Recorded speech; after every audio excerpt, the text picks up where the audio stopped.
பொறுக்கி தந்த கோடு முட்டை ஊரில் இந்த பேர் வாங்கி தந்தாங்க. ஆனால் வாய்க்காலுக்கு வைக்க போகிறது அந்த கருக யானைக்காக மயில் அளவு கேடு உனக்கு யானைக்காக மயில் அளவு இப்போ உனக்கு கேடு நினைக்கிறேன். யானைக்காகனா என்ன மயில் இறக்குனா என்ன மச்சேரியாத்தான் தேவை மாறுறோம். அது வெளிநாட்டுல இருந்து எடுத்து வரணும். ஓ வெளிக்காட்டுல இருந்து வரணும். யானைக்காதுனா மரம் புரியுதா? அப்புறம் இன்னொன்னு மயில் இறகுனா பாரு. ஆமா தொடப்ப கட்டியா? ஆமா தலைவிதி. நான் தொடப்ப வாங்கத்து உனக்கு எப்படி தெரியும்? நான் போன் பண்ண உடனே தெரிஞ்சுக்கிறேன். விளக்கு மாதிரி வேண்டாங்கலாம் போவாத கப்பியா புள்ளி போ உக்காந்து என் தகுதி என்ன, என் தரம் என்ன, என் விவசாயம் என்ன, என் அந்தஸ்து என்ன, நீ எது வச்ச எது வரும்? ஆனா வாய்க்காலுக்கு வைக்க போறதுக்கு பிறந்த கழுதை என் தகுதிக்கு என்கிட்ட நீ நிக்க தகுமா? என்கிட்ட நீ பேசலாம் தகுமா? நீ தேவல மச்சான் நீ அப்படி கண்ணா இதுதான் ஒரு முக்கியமான கேள்வி. ஒண்ணு எப்ப எப்படி கேட்கலாம்னு இருக்கிறான். வாய்க்காலுக்கும் வைக்க போறதுக்கும் போன்ற கயிறுங்கிறது அதுக்கு விளக்கம் என்ன? இதுதான் தெரியாதான் மாறுறான். வாய்க்காலுக்கு வைக்க போருக்கு பிறந்தோம்னா மந்தகாரில வைக்க போர் போட்டிருக்கோம். ஆமா இது போல மந்தகாரில வைக்க போர் போட்டிருந்தா முள்ளாடிக்காத விட்டா ஓர மாடு வரமாடு ஆளுக்கு ஒரு ரூபா பிடிக்கி சாப்பிட்டுட்டு போவோம். ஆமா அது போச்சு. இரு ஓ இங்க வந்தா சொல்லு நீ சொல்லு அப்புறம் பார்த்து நான் வாய்க்காலுக்கு வைக்க போருக்கு பிறந்தோம்னாங்களா? ஆமா வாய்க்கால்னா ஏரி வாய்க்கா இருக்குது. ஆமா பொது வாய்க்கா. யார் வேணாலும் தண்ணி வந்ததுன்னா பொதுவாக ஏர் வைக்கா. ஆமா ஆமா யார் வேணாலும் மடை வைப்பாங்க. மடை வைக்கலாம். அதை யாரும் கேட்க முடியாது. அத போல போய் அம்மா போய் நீ பிறந்தவன்றாங்க இந்த அம்மா இதுக்காட ஒண்ணு சொட்டையா கூட்டம் போட வாய்க்காலுக்கு வைக்க போறதுக்கு போறதுன்னா வைக்க போறதுல மந்த வேலையில போர் போட்டு வேலி அடைக்கலன்னா கண்ட மாடு வாய வச்சு திங்கும். ஆமா அத போல எங்க அம்மா பிறந்த நாயில பார்த்தேன்.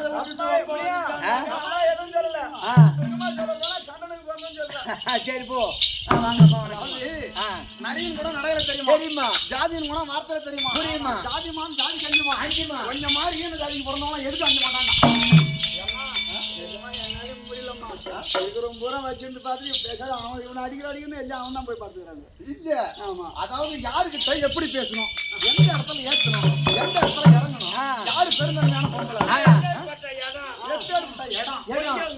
பண்ணி பேசுறா பண்ணி பேசு கம்மியாட்டி. ஓ அம்மா எத்தனை பேர் இடம் எம்மா இடம் அது யாரு ஆளு அது என்ன உள்ளது அப்படின்றது உனக்கு ஏதாவது தெரிஞ்சு பேசுறியா?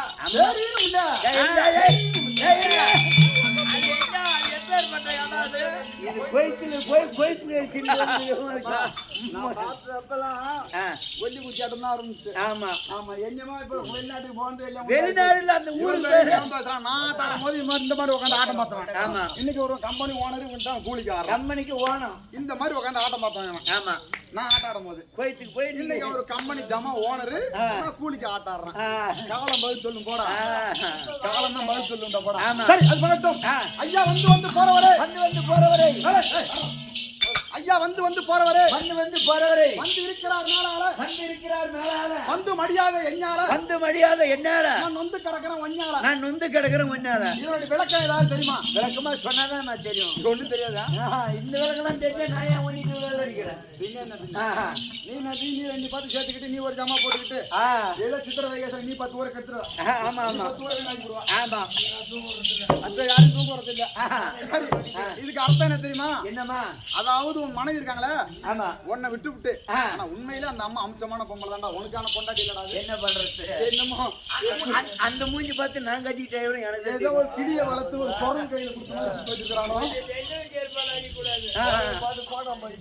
அதான் கிளிய வளர்த்து சொரம் கையில கொடுத்த மாதிரி இவன் மோரிக்கு அந்த பிச்சு பச்சை கிளி மாதிரி பொம்பளை கொடுத்துருக்கானோ.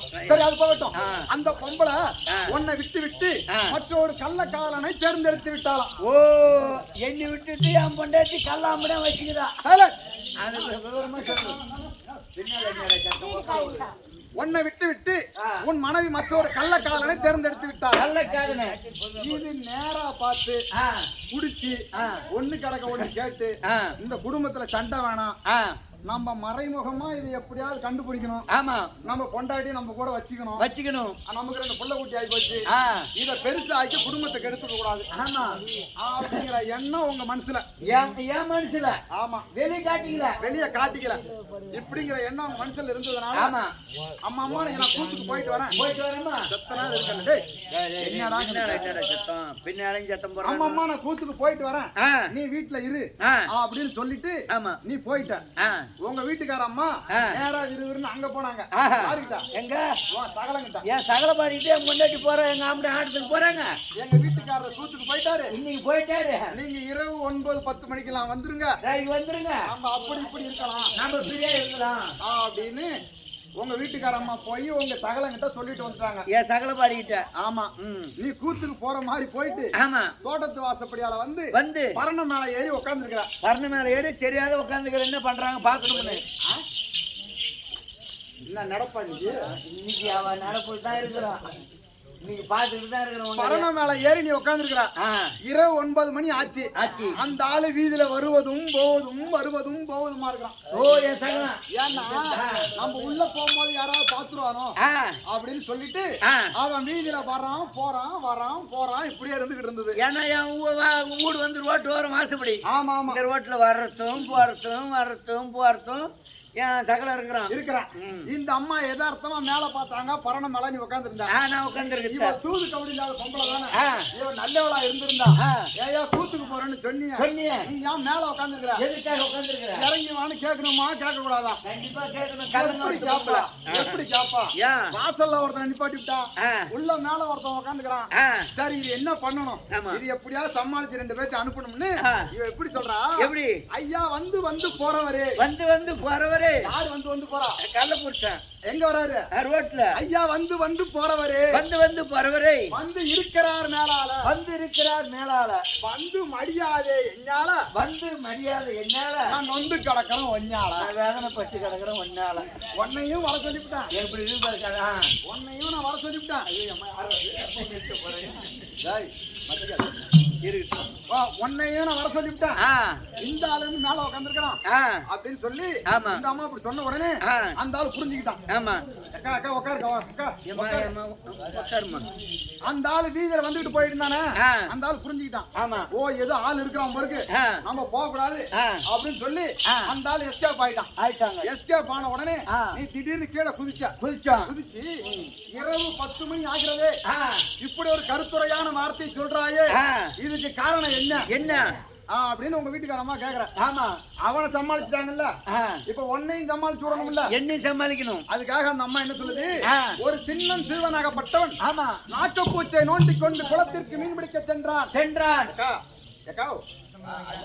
பேசாத சீரா பேசிட்டு ஒரு குளத்திற்கு மீன் பிடிக்க சென்றான். நாக்கப்பூச்சியை எடுத்துட்டு போய் ஒரு தூண்டி முள்ளுல கோத்து குளத்துல போட்டானா. போட்ட உடனே ஒரு மீன் வந்து அதை கொத்துவதும் போவதுமாக இருந்ததாம். அப்பதான் நாக்கப்பூச்சி சொல்லி அழிவுச்சான். ஐயா வந்து போறவரே, வந்து கொத்திட்டு போறீங்க. வந்து இருக்கிறார் மேலால. உன்னை மீனா பிடிக்கிறதுக்குன்னு ஒருத்தன் தூண்டி போட்டு கரை மேல உட்கார்ந்து வந்திருக்கிறார் மேலால. வந்து மடியாதே என்னால. நான் நொந்து கிடக்கிறேன் ஒன்னால. உன்னை மீனா பிடிக்கிறதுக்காண்டி என்ன நாக்கு பூச்சா கோத்து போட்டு வச்சிருக்கிறான். நீ வந்தீங்கன்னா செத்து போயிருவா, வராத அப்படின்னு அந்த அம்மா சொல்லிச்சு. அப்படின்னு ஒரு மீன் சொல்லி அழுவிச்சான். இது பக்கத்து வீட்டுக்கார பையன் மீன் பிடிக்க போனோம்னு சொன்னா அப்படின்னு சொன்ன உடனே சரி அந்த கதைதான் நீ சொன்னியா அப்படின்னு சொல்லி உங்க வீட்டுக்கார அம்மா மேல உனக்கு இருந்த சந்தேகம் முடிஞ்சு போச்சு. இருக்கிறது 4 பேர் இதுக்கு ஏன்டா மூச்சு பிடிச்சிட்டு கத்துறேன் உட்காரண்டா காலம் வருவோம் அப்படி உங்க வீட்டுக்கு அம்மா மேல சந்தேகம் முடிஞ்சு போச்சு. சரி அது போகட்டும், எதுக்கு வீண் வம்பு? 6 எழுத்தில் அடங்கியது என்னமா? 6 எழுத்தில் அடங்கிய திருப்புகை இயற்றியவர் அருணகிரிநாதருக்கோ ஆண்டவன் முருகன் துணை. முருகன் பிறந்த இடமோ சரவண பொழிகை என்றால் கங்கை தரித்தவன் ஈசன் ஏறக்கூடிய வாகனம் ரிஷிவத்தை படைத்தவன் பிரம்மாவின் மனைவியோ சரஸ்வதி கையில் வீணைக்குரியது நாதம். நாதத்திற்குரிய சங்கீதத்திற்குரியவன் நாரதன். நாரதன் செய்வது கலகம்.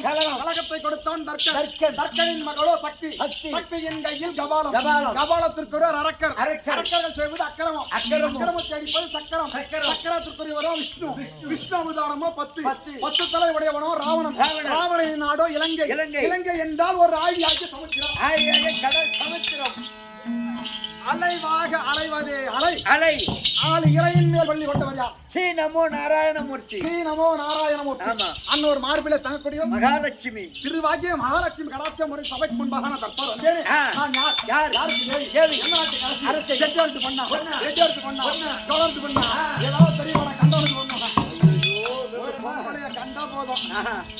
பொம்பளை கண்டா போதும். ஆமா, பழத்தையும் முழுகி போச்சு மாதிரி பாத்துக்கிட்டு பொம்பளை கண்டா போதும். கோமன் தவிர்த்து கையில் பிடிச்சி காலி எடுத்து நானு ஒண்ணும் இல்லடா. விளக்காத அவ்வளவுதான். ஒண்ணு கிடையாது. சொல்லவா?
சத்தியலோகத்தை அன்றமையான சதர்முகம் படைத்த அதாவது ஆமா எங்க வீட்டுக்காரர் இருக்காரு. அவர் பேர் என்ன? என்னது? அவர் தான்டா.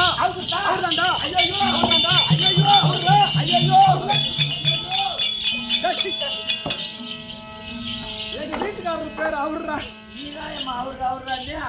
உங்க வீட்டுக்காரர் இல்லாத நேரத்துல எனக்கு ஏதோ வேலை கூட போற பழகுது. அப்படி கிடையாது. நாட்டிலே பெண்ணாக பிறந்து ஆமா நாட்டிலே பெண்ணாக பிறந்து ஒருவரை மணந்து 4 பேத்துக்கு முன்னாடி சபையோர் அறிய தம்பி நீ ஒரு ஆள் கம்பெனி வச்சு சபையோர் அறிய கட்டும் பேத்த கொண்டாடிய அதாவது கட்டின புருஷன் பேர 4 பேத்துக்கு முன்னாடி யார் சொல்றாங்களோ அவங்களுக்கு இந்த ஜென்மத்துல நரகம் தானே தவிர சொர்க்கம் கிடைக்காது. ஓ கட்டின பேரு பொண்ணு. அந்த அம்மா கிட்ட அதோட வார்த்தைலாம் வச்சுக்காத. அந்த அம்மா நினைச்சா நீ பேசுற அப்புறம் வாய் கூட வராது பேசுறதுக்கு ஒண்ணுமே ஆயிடும். ஆமா அப்படி அதாவது என் பெயரோ கலைவாணி சரஸ்வதினு சொல்லுவாங்க. அதாவது சத்தியலோகத்தை அன்றபடியான சதர்முகம் படைத்த பிரம்மதேவனின் மனைவி ஆகிய என் பெயர் கலைவாணி. நான் கல்விக்கரசி. என் கணவர் பிண்டம் பிடிக்க முடியாது. ஏதோ என் வீட்டுக்காரர் கூப்பிட்டு